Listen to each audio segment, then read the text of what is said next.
नमस्कार, मैं रचना शर्मा चढ़ती कला टाइम टीवी देख रहे हैं सभी दर्शकों का स्वागत करती हूं। आप देख रहे हैं उत्तर प्रदेश के समाचार।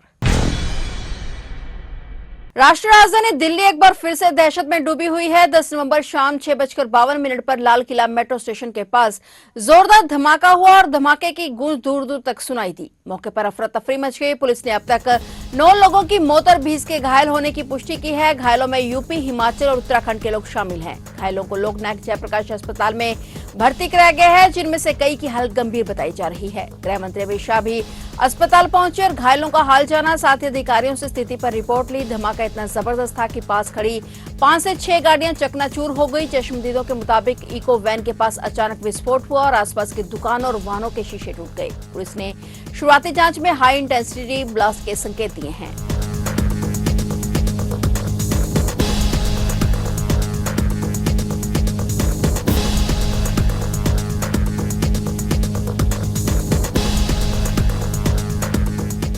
दिल्ली के लाल किले के निकट विस्फोट की घटना के बाद उत्तर प्रदेश के सभी जिलों में एहतियात के तौर पर सुरक्षा इंतजाम और सख्त कर दिए गए हैं। मुख्यमंत्री योगी आदित्यनाथ ने प्रदेश के पुलिस महानिदेशक राजीव कृष्ण से घटना की जानकारी प्राप्त कर पूरे प्रदेश में पुलिस बल को हाई अलर्ट पर रखने के निर्देश दिए हैं। पुलिस महानिदेशक ने जिले के आला अधिकारियों को निर्देश दिए हैं कि सभी वरिष्ठ पुलिस अधिकारी फील्ड में उपस्थित रहें और संवेदनशील भीड़भाड़ वाले क्षेत्रों, बाजारों, सार्वजनिक आयोजनों और धार्मिक स्थलों का स्वयं भ्रमण, निरीक्षण और पेट्रोलिंग करें। पुलिस महानिदेशक ने अधिकारियों को निर्देश दिए कि महत्वपूर्ण प्रतिष्ठानों, धार्मिक स्थलों और भीड़भाड़ वाले स्थानों और अन्य संवेदनशील बिंदुओं की सुरक्षा व्यवस्था की पुनः समीक्षा की जाए और थ्रेट असेसमेंट के अनुसार सुरक्षा स्तर को तत्काल बढ़ाया जाए। वहीं प्रदेश सरकार ने भी आम नागरिकों से अपील की है कि वे अफवाहों पर ध्यान न दें, सतर्क और किसी भी संदिग्ध गतिविधि की सूचना तुरंत पुलिस को दें।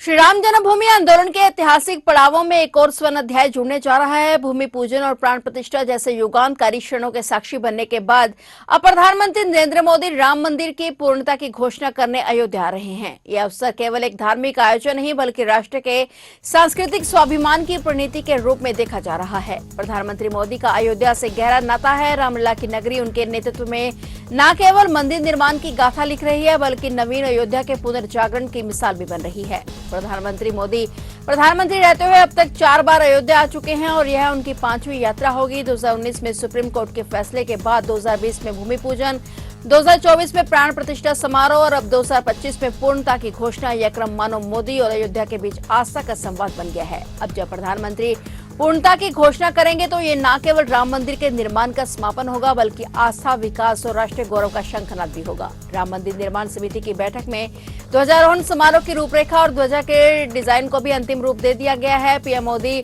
25 नवंबर को 3 घंटे अयोध्या में रहेंगे। वे रामलीला समेत राम दरबार के दर्शन कर आरती उतारेंगे।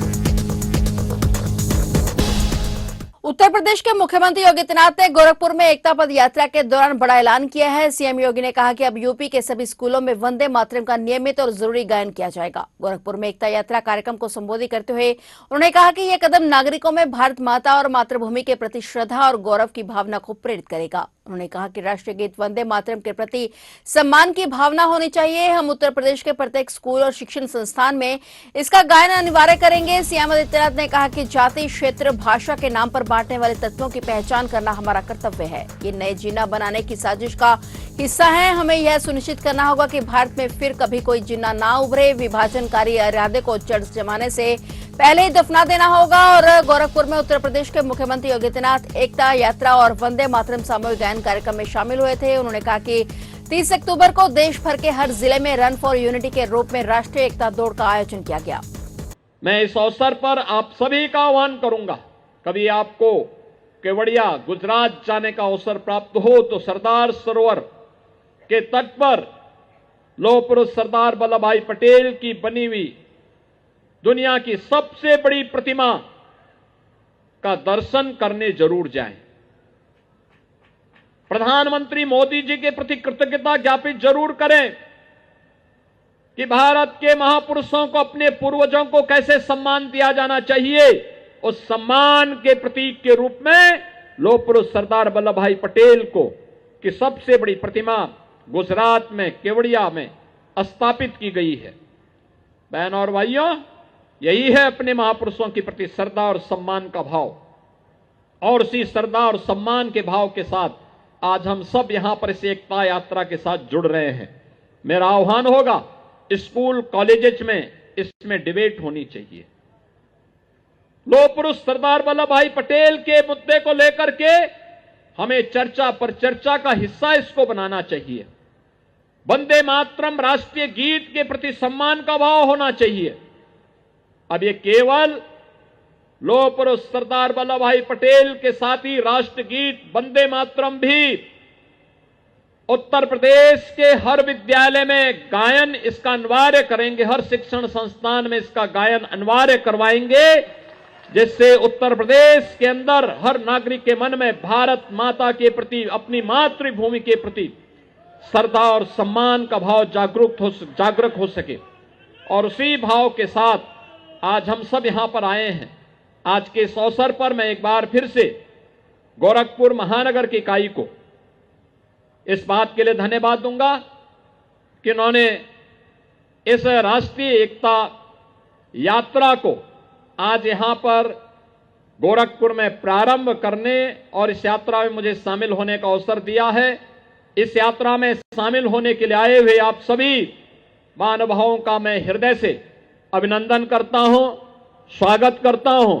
बरेली में 26 सितंबर को हुए बवाल के 7 आरोपियों पर 15-15 हजार रुपए का इनाम घोषित किया गया था, जिनमें से 4 अब भी गिरफ्त से बाहर हैं। बरात घर संचालकों समेत मौलाना के अन्य करीबी गिरफ्तारी से बचने और धाराएं हल्की कराने के लिए जुगाड़ लगा रहे हैं। कई मुकदमों में नामजदगी की वजह से आरोपियों की जमानत भी आसानी से नहीं होगी। सभी बचाव का रास्ता तलाश रहे हैं। 7 इनामी आरोपियों में से अफजाल बेग ने आत्मसमर्पण कर दिया था और उसे कोर्ट में जेल भेज दिया गया और चक महमूद निवासी बबलू खान और नदीम ने हाईकोर्ट से गिरफ्तारी पर स्टे ले लिया। बाकी 4 इनामी साजिश राकलोनी, अलमदश रजा और नायब उर्फ निम्मा और अदनान सकलैनी अब पुलिस के दूरी पे हैं और अब भूमिगत हैं। इनके गैर जमानती वारंट के लिए पुलिस कोर्ट में आवेदन कर चुकी है और बवाल के 4 इनामी आरोपियों को गैर जमानती वारंट जारी करने के पुलिस कोर्ट में अर्जी भी दे चुकी है। इनाम की राशि बढ़ाने पर भी मंथन चल रहा है। वहीं मौलाना तौकीर की ऑनलाइन पेशी हुई है, हालांकि इससे पहले स्थानीय कोर्ट ने उसकी जमानत अर्जी खारिज कर दी थी।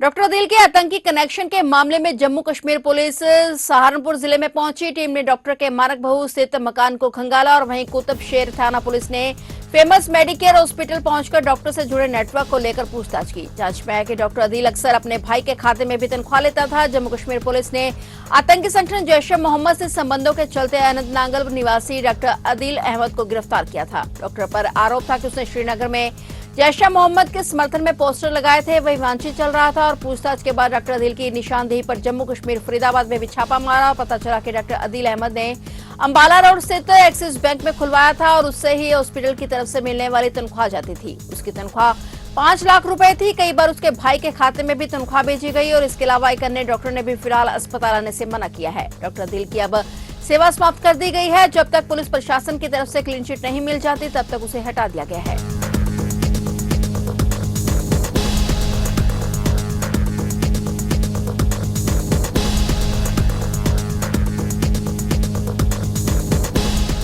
मोहब्बत जिले में थाना अजनर के आरी गांव में उस समय हाहाकार मच गया जब खेलते समय घर से निकली 3 सगी बहनों के शव गांव के बाहर बने कुएं में उतारते मिले। सूचना पर एसपी प्रबल प्रताप सिंह और अपर एसपी वंदना सिंह मौके पर पहुंचे और घटना की जांच शुरू की। जानकारी के मुताबिक आरी गांव निवासी रमो हीरावर की 3 बेटियां 7 वर्षीय रुचि, 5 वर्षीय पुष्पा और 3 वर्षीय दीक्षा सोमवार की शाम घर के दरवाजे पर खेल रही थी और तीनों बहनें खेलते हुए लापता हो गई और काफी देर तक जब उनका कोई सुराग नहीं लगा तो परिजनों ने खोजबीन की। मौके पर पहुंचे थानाध्यक्ष सत्यपाल सिंह, पुलिस क्षेत्राधिकारी कुलपहाड़ रविकांत और अपर पुलिस अधीक्षक ने ग्रामीणों की मदद से अभियान चलाया तो ललोनी रोड पर तिजवा हिरावर के खेत में कुएं में तीनों बहनों के शव कुएं में प्राप्त हुए। पुलिस ने तीनों के शवों को लोगों की मदद से बाहर निकलवाया। थानाध्यक्ष सत्यपाल सिंह ने बताया कि घटना की जांच कराई जा रही है।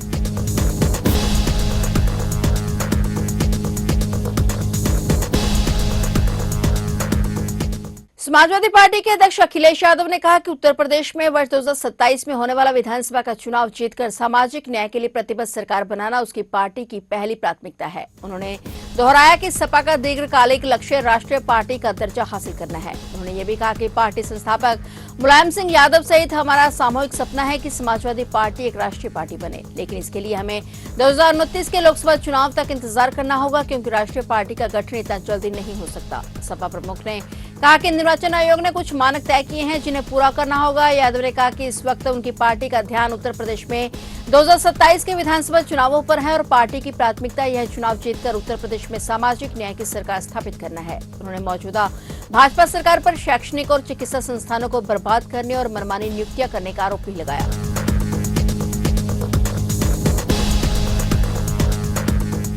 उत्तर प्रदेश में बेरोजगार युवाओं के लिए बड़ी खुशखबरी सामने आई है। दरअसल उत्तर प्रदेश परिवहन विभाग संविदा बस संचालकों के पदों पर भर्ती निकाली गई है। इसके लिए प्रयागराज रीजन ने रोजगार मेला आयोजित करने का ऐलान किया है। यह भर्ती मेला 10 नवंबर से 15 नवंबर तक चलेगा और इस बार केवल शहरी नहीं बल्कि ग्रामीण इलाकों के साथ साथ प्रतापगढ़, मंजनपुर और मिर्जापुर में भी आयोजित होगा। इस प्रक्रिया के तहत करीब 250 पदों पर संविदा चालकों की भर्ती की जाएगी। भर्ती के लिए न्यूनतम शैक्षणिक योग्यता कक्षा 8वीं पास निर्धारित की गई है, जबकि आयु सीमा 23 वर्ष या 6 माह से 58 वर्ष तक की गई है और उम्मीदवार के पास कम से कम 2 वर्ष पुराना भारी वाहन चालक लाइसेंस होना आवश्यक है और इसके साथ ही जाति प्रमाण पत्र 6 महीने से अधिक पुराना नहीं होना चाहिए।